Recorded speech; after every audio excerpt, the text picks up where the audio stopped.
Hello friends, कैसे हो सभी। बीएसटीसी के जीके की जो आंसर की है वो चैनल पर पहले ही अपलोड कर दी गई है। आप चाहे तो वीडियो के डिस्क्रिप्शन पे लिंक दे रखी है, वहाँ से देख सकते हो। अभी हम बात करते हैं हिंदी के आंसर की। सबसे पहला क्वेश्चन 171, निम्न में से असंगत चुनिए। तो यहाँ से ऑप्शन नंबर डी हो जाएगा आनुषांगिक, क्योंकि यहाँ पर आदि स्वर की वृद्धि हुई है जबकि दूसरों में ऐसा नहीं है। तो ऑप्शन डी इसका सही आंसर हो जाएगा। फिर हम बात करते हैं 172 क्वेश्चन, रामायण शब्द में प्रयुक्त प्रत्यय। तो राम प्लस अयन होता है यहाँ पे, तो इसका भी ऑप्शन नंबर बी हो जाएगा। फिर हम बात करते हैं 173 की, निसंक का पर्यायवाची नहीं है। तो ये निसंग इसका पर्यायवाची नहीं है, तो ऑप्शन नंबर डी इसका करेक्ट हो जाएगा। फिर हम बात करते हैं 174 का, तरु छाया में शुद्ध शब्द लिखिए। जी, इसका शुद्ध शब्द होता है तरु छाया होता है। तो यहाँ पर ऑप्शन नंबर सी इसका सही हो जाएगा, क्योंकि संधि होगी तो यहाँ पर च की आधा च आ जाएगा।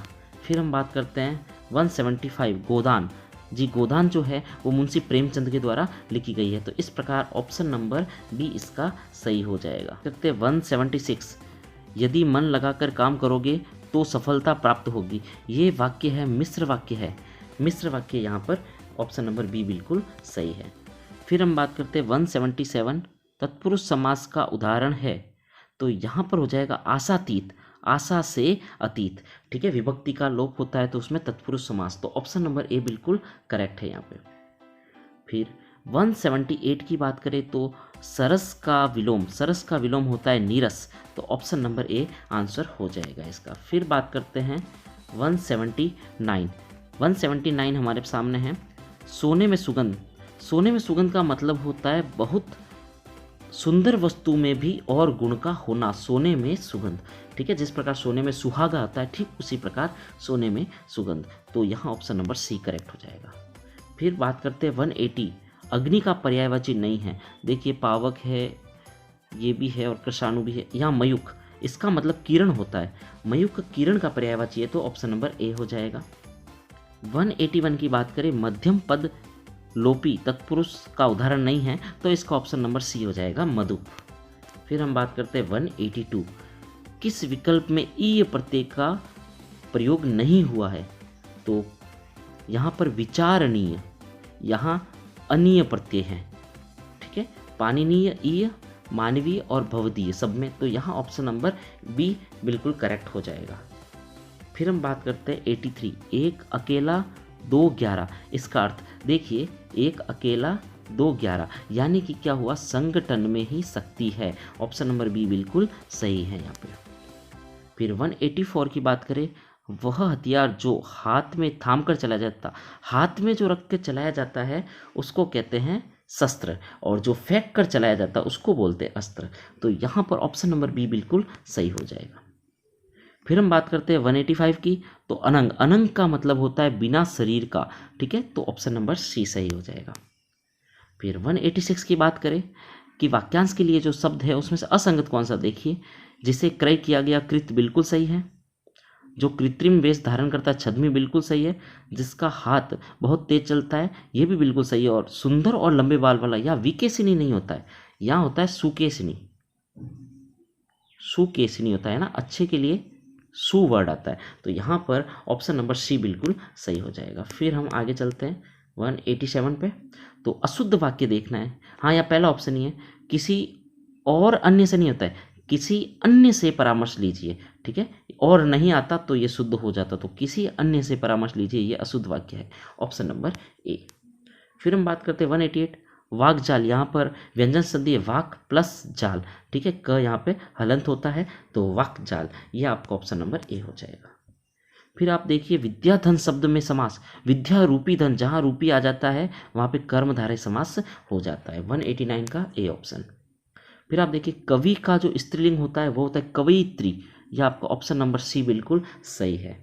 आप चैनल के साथ बने रहिए, आपको सारे यहाँ पर सब्जेक्ट के आंसर की मिल जाएगी और बिल्कुल सटीक आंसर मिल जाएगी। ठीक है, 191 का देखते हैं, वाक्यांश के लिए एक शब्द संगत कौन सा है, सही।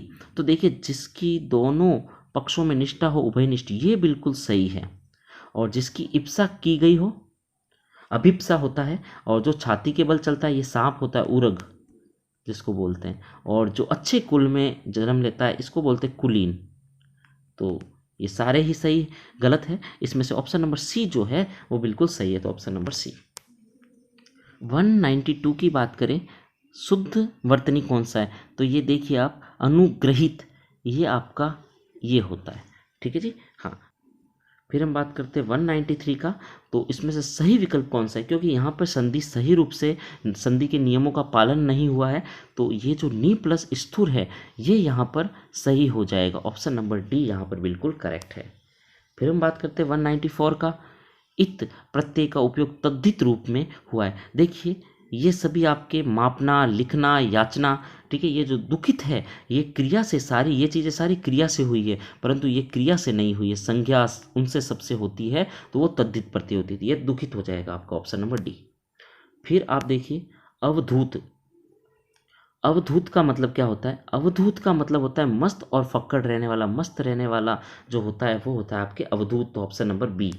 फिर आपका 196 निरुपसर्ग नहीं है, देखिए आप यहाँ पर हाफ र की मात्रा दिख रही है, यहाँ पे भी र की, यहाँ निरत, ये नी प्लस रत होता है, तो ऑप्शन नंबर सी यहाँ पर 196। फिर हम बात करते हैं 197, अशुद्ध शब्द का चयन कीजिए। देखिए जो निरोगी है वो नहीं होता है वर्ड, बिल्कुल सही हो जाएगा। फिर 198, द्वंद्व समास के भेद, देखो द्वंद्व समास भी अनेक प्रकार के होते हैं, तो इसमें से असंगत, ये कृष्णार्जुन है ना, ये वैकल्पिक नहीं है, ये इतरेत्तर है, तो यहाँ पर ऑप्शन नंबर बी सही हो जाएगा। फिर आप देखिए 199, अंधे की लकड़ी यानी एकमात्र सहारा, ऑप्शन नंबर सी इसका करेक्ट आंसर हो जाएगा। और फिर लास्ट एंड फाइनल क्वेश्चन 2000, फिर लास्ट क्वेश्चन, परि उपसर्ग से बना है परिधि, परिधि में परि उपसर्ग है, यहाँ परा है, यहाँ प्र है और यहाँ पर है, तो ऑप्शन नंबर ए बिल्कुल राइट। दोस्तों वीडियो कैसा लगा ज़रूर बताइए, और आपके कितने मार्क्स हो रहे हैं ये ज़रूर बताइए आप, और कोई भी क्वेश्चन में डाउट हो तो कमेंट ज़रूर कीजिए।